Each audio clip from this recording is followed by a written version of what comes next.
എന്റെ കൃഷ്ണ എന്ന് വിളിച്ചിറുകിക്കൊണ്ട് നിന്റെ ഉള്ളിലെ വേദനകളെല്ലാം നീ എന്നോട് പറയുമ്പോൾ നിന്റെ ഈ കണ്ണുകൾ നിറയാറുണ്ട്. എല്ലാം നാം അറിയുന്നുണ്ട്.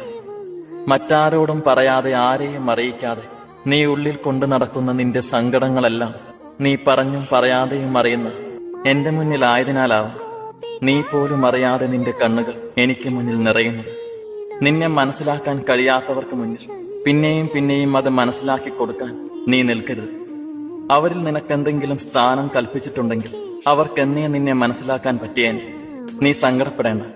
നിന്നെ മനസ്സിലാക്കാൻ നിന്റെ ഭഗവാനായ ഞാൻ ഉള്ളിടത്തോളം നിന്റെ വിജയത്തിന്റെ തേരാളി ഞാൻ തന്നെയായിരിക്കും.